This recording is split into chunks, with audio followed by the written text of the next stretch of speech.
ইরানের উপর যুক্তরাষ্ট্র ইসরায়েলের ভয়াবহ সামরিক আগ্রাসনে ক্ষোভে ফুঁসে উঠেছে গোটা বিশ্ব। ইরানের বিরুদ্ধে অনেক কট্টরপন্থী দেশেও বিক্ষোভে নেমেছে জনতা, যা সরকার বা ক্ষমতাশালীদের মসনদকে করছে প্রকম্পিত। বলা যায় জনরোষে অনেকটা শঙ্কার মাঝেই আছেন সরকার প্রধান বা অংশীদাররা।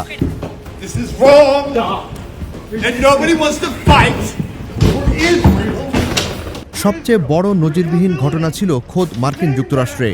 ইসরায়েলের পাল্লায় পড়ে ইরানে মার্কিন আগ্রাসনের বিরোধিতা করেন সিনেটর শিহি।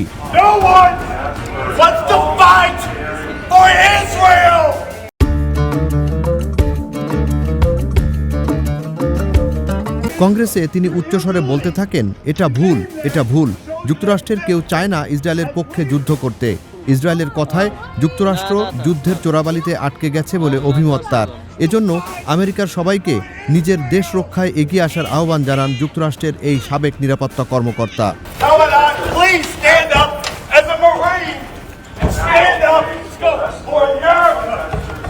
মার্কিন কংগ্রেসে এমন আহ্বানে শিহিকে বেশ মূল্য দিতে হয়।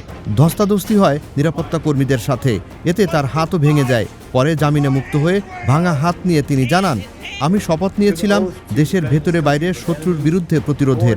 তবে আমাদের নেতারা এখন ইসরায়েলের সাথে আঁতাত করে বিনা উস্কানিতে যুদ্ধে জড়িয়েছেন, যা সঠিক নয়। আমরা এর বিরুদ্ধে দাঁড়াচ্ছি। সরকারের দৃষ্টিভঙ্গির বিরুদ্ধে আমেরিকান নাগরিকদের না বলতে হবে এবং আমরা যুদ্ধ চাই না। আমরা স্বাধীন ফিলিস্তিন চাই। ফিলিস্তিন আমাদের শক্তি। ফিলিস্তিনরা সবচেয়ে বেশি খারাপ অবস্থায় আছে, এটাই আমাদেরকে সীমাহীন শক্তি দিচ্ছে।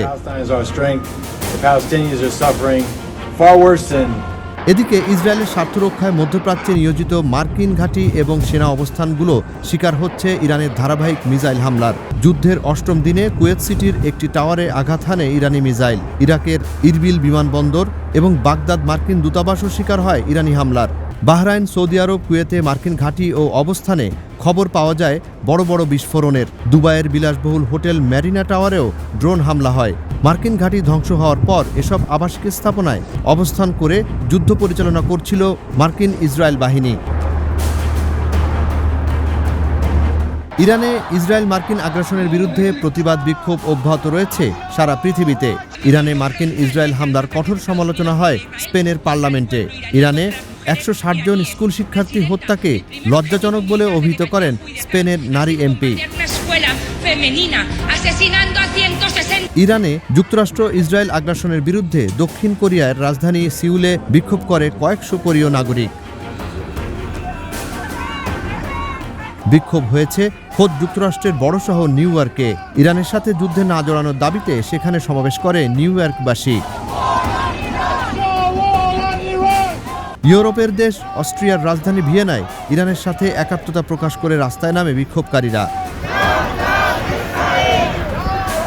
প্রতি রাতের মতো যুদ্ধের অষ্টম দিন রাতেও রাজপথে জড়ো হয় ইরানের দেশপ্রেমিক জনতা। খোরাসানের মিছিল ছিল চোখে পড়ার মতো।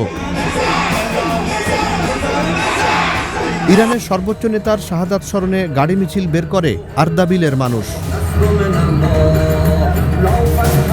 ভয়াবহ বোমা হামলার পরও তেহরানের ইনকিলাব স্কয়ার, বন্দর আব্বাসে জড়ো হয় হাজারো ইরানি। এসব বিক্ষোভে নারী, শিশু, কিশোরদের উপস্থিতি ছিল চোখে পড়ার মতো। বিক্ষোভে ইরানিদের অন্যতম স্লোগান ছিল ঐক্য এবং ঐক্য। জুনায়েদ আলী সাকি, বৈশাখী সংবাদ।